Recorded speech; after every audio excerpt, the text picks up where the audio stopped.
സുവിശേഷം കോർത്തോരാ നൂലിൽ ഞാൻ ജീവിതം കോർത്തിന്നു നൽകും. മുത്തുകളെന്നി പ്രാർത്ഥിക്കും ഞാൻ, അമ്മ തൻ മുത്തായി മാറും. വിശുദ്ധ ജോൺ മരിയ വിയാനി ജപമാലയെക്കുറിച്ച് പറഞ്ഞ വളരെ മനോഹരമായൊരു വാചകമുണ്ട്. ജപമാല നിങ്ങളുടെ കയ്യിലുണ്ടാകട്ടെ. ഒരു ക്രിസ്ത്യാനി എപ്പോഴും ആയുധധാരിയായിരിക്കണം. ഒരുപക്ഷെ എല്ലാ വിശുദ്ധരും ഈ ലോകത്ത് കൂടെ കൊണ്ടു നടന്ന ആയുധം എന്താണെന്ന് ചോദിച്ചാൽ അത് ജപമാല തന്നെയാണ്. ഹൃദയത്തിൽ സൂക്ഷിച്ച പരിശുദ്ധ കന്യകാമറിയത്തെ കരങ്ങളിൽ പിടിച്ചിരുന്നു എന്നുള്ളതാണ് എല്ലാ വിശുദ്ധരുടെയും എല്ലാ കാലത്തുമുള്ള പ്രത്യേകത. ജപമാല ഭക്തിയെ ഓർക്കാനും ജപമാല രാജ്ഞിയെ ധ്യാനിക്കാനുമായിട്ടാണ് ആഗോള കത്തോലിക്ക സഭ ഇന്ന് ജപമാല രാജ്ഞിയുടെ തിരുനാൾ ആഘോഷിക്കുന്നത്. നമ്മളിന്ന് സുവിശേഷത്തിൽ വായിക്കുന്ന മനോഹരമായൊരു വാക്കില്ലേ, ഇപ്പോൾ മുതൽ സകല തലമുറകളും എന്നെ ഭാഗ്യവതി എന്ന് പ്രകീർത്തിക്കും. ഒരുപക്ഷെ പരിശുദ്ധ കന്യകാമറിയത്തിൻ്റെ ജീവിതത്തിലുള്ള ഏറ്റവും മനോഹരമായ ആനന്ദത്തിൻ്റെ വാക്കുകൾ അത് തന്നെയാണ്. ഈ തലമുറകൾ തോറും എന്നെ ഇനി ഭാഗ്യവതി എന്ന് പറയും. കാര്യം ഞാൻ കണക്റ്റഡ് ആയിരിക്കുന്നത് യേശുവുമായിട്ടാണ്, സ്വർഗവുമായിട്ടാണ്. അങ്ങനെ ഒരു പൊക്കിൾക്കൊടി ബന്ധം എത്ര മനോഹരമായിട്ടാണ് അവൾ ഈ ഭൂമിയിൽ നിർവഹിച്ച് കടന്നുപോയത്. എനിക്ക് തോന്നുന്നു ഈ പരിശുദ്ധ കന്യകാമറിയത്തിൻ്റെ ജപമാല പിടിക്കുന്നവർക്കൊക്കെ ഉണ്ടാകുന്നൊരു ബന്ധം എന്താണെന്ന് ചോദിച്ചാൽ അതൊരു പൊക്കിൾക്കൊടി ബന്ധമാണ്. നമ്മളും അമ്മയും ചേർന്നാണ്. നമ്മൾ അമ്മയുടെ കരങ്ങളിലാണ്, അമ്മ നമ്മുടെയും കരങ്ങളിലാണ്. ഏറ്റവും പ്രണയിക്കുന്നവരെയൊക്കെ കരം പിടിച്ച് നടക്കുന്ന ഒരു യാത്രകൾ ശ്രദ്ധിച്ചിട്ടില്ലേ?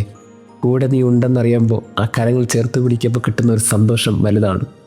ജപമാലയുടെ ഏറ്റവും വലിയൊരു ശക്തി എന്താണെന്ന് ചോദിച്ചാൽ കൂടെ ഒരാൾ കരം പിടിച്ച് നടക്കാനുണ്ട് എന്നുള്ളൊരു ഓർമ്മപ്പെടുത്തലാണ്. എനിക്ക് തോന്നുന്നു ഈ തിരുനാളിൽ നമ്മൾ ഓരോരുത്തരും ധ്യാനിക്കേണ്ട ഒരു കാര്യം, നമ്മുടെയൊക്കെ കരങ്ങളിൽ ഇപ്പോൾ ജപമാലയുണ്ടോ? നമ്മൾ ആ ജപമാലയെ നമ്മുടെ ഭവനങ്ങളിൽ ചൊല്ലുന്നുണ്ടോ? സ്നേഹമുള്ളവരെയും വലിയ കാര്യങ്ങളൊക്കെ ഇങ്ങനെ നമ്മൾ ചിന്തിച്ചും ആലോചിച്ചൊക്കെ ഇരിക്കുന്ന സമയത്ത് നമ്മുടെ ജീവിതത്തിന് ഒരമ്മ എൻ്റെ കൂടെ ഉണ്ട് എന്നൊരു ഉറപ്പ് കിട്ടുന്നത് ജപമാലയിലൂടെയാണ്. അങ്ങനെയാണെങ്കിൽ ഈ ജപമാലയെ കുറച്ചുകൂടി നെഞ്ചോട് ചേർത്ത് പിടിക്കാനും ജപമാല ചൊല്ലിത്തുടങ്ങാനുള്ളൊരു സമയം നമുക്കായിട്ടുണ്ട്. നമുക്കൊക്കെ നഷ്ടപ്പെട്ടു പോയ ഒരു ജപമാല സാന്നിധ്യം ഈ ഒരു തിരുനാൾ വീണ്ടും കിട്ടുക എന്നുള്ളതാണ് ഏറ്റവും വലിയൊരു ഭാഗ്യം. അതാണ് പരിശുദ്ധ അമ്മയും ക്രിസ്തുവായിട്ട് കണക്റ്റഡ് ആയിരിക്കുമ്പോൾ നമ്മളും പരിശുദ്ധ അമ്മയായിട്ട് കണക്റ്റഡ് ആയിരിക്കണം. ഒരമ്മ എത്ര മനോഹരമായിട്ടാണ് ഒരു വീടിൻ്റെ കുറവിനെയൊക്കെ മാറ്റിമറിച്ചത്. വീഞ്ഞില്ല എന്നൊക്കെ പറഞ്ഞ് കരയുന്നിടത്ത് ഒരമ്മയുടെ സാന്നിധ്യം ഒരു മകൻ്റെ മനസ്സ് പോലും മാറ്റുന്നുണ്ട്. ഒരുപക്ഷെ ദൈവത്തിൻ്റെ ഹിതം പോലും പലപ്പോഴും മാറാൻ പരിശുദ്ധ അമ്മയുടെ വാക്കുകൾക്ക് സാധിക്കുന്ന തെളിവാണ് ആ ഒരു സംഭവം. അങ്ങനെയാണെങ്കിൽ നമ്മുടെ ജീവിതത്തിൽ ഉണ്ടാകുന്ന പലവിധ ചോദ്യങ്ങൾക്കും ഉത്തരങ്ങൾക്കും ഇടയിൽ നമ്മൾ അനുഭവിക്കുന്ന ചില കണ്ണീരിൻ്റെ ഇടയ്ക്ക് പരിശുദ്ധ അമ്മയുടെ സാന്നിധ്യം ഒരുപക്ഷെ കുറച്ചുകൂടി ബലമുള്ള മനുഷ്യരാകാൻ നമ്മളെ സഹായിച്ചേക്കും. കൂടെ ഒരാളുണ്ട്, അത് ജപമാലയുടെ സാന്നിധ്യത്തിലൂടെയാണ്. ദൈവം നമ്മെ അനുഗ്രഹിക്കട്ടെ. എന്നീശുവാണൊരു ആലയമേ, അമ്മേ അമ്മേ നിൻ ഹൃദയേ എന്നെ ചേർക്കണമേ.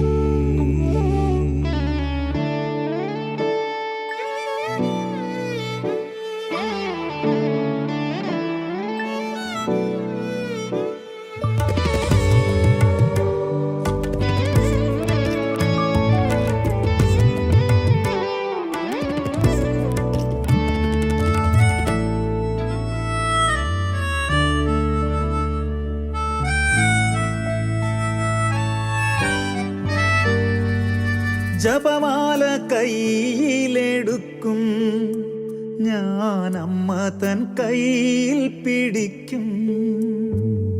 സുവിശേഷം കോർത്തോരാ നൂലിൽ ഞാൻ ജീവിതം കോർത്തിന്നു നൽകും.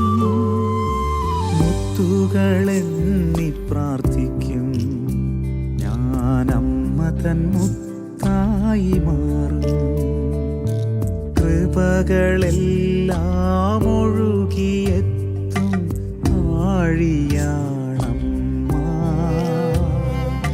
സുകൃതമെല്ലാം കോർത്തുവച്ച മാലയാണമ്മ. കൃപകളെല്ലാം ഒഴുകിയെത്തും ആഴിയാണമ്മ. സുകൃതമെല്ലാം കോർത്തുവച്ച മാലയാണമ്മ.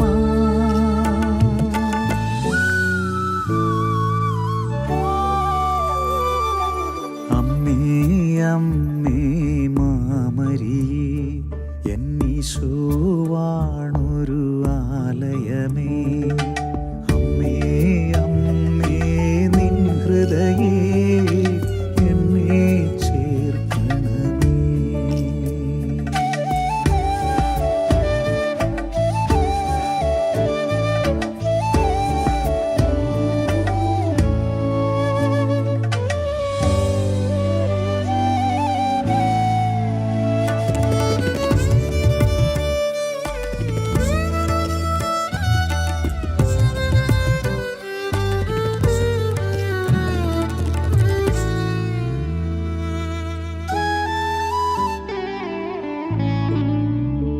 എൻ്റെ സ്വർഗജാലകം എന്നും അമ്മേ നീയല്ലോ. എൻ്റെ സ്നേഹനീരുറവ എന്നും അമ്മേ നീയല്ലോ. എൻ്റെ സ്വർഗജാലകം എന്നും അമ്മേ നീയല്ലോ. എൻ്റെ സ്നേഹനീരുറവ എന്നും അമ്മേ നീയല്ലോ. എൻ്റെ സ്നേഹശ്വാസമാകൂ അമ്മേ മാതാവേ. എൻ്റെ ജീവതാളമാകൂ അമ്മേ മാതാവേ. എൻ്റെ സ്നേഹശ്വാസമാകൂ അമ്മേ മാതാവേ. എൻ്റെ ജീവതാളമാകൂ അമ്മേ മാതാവേ. അമ്മേ അമ്മേ മാമരി എന്നീശുവാണൊരു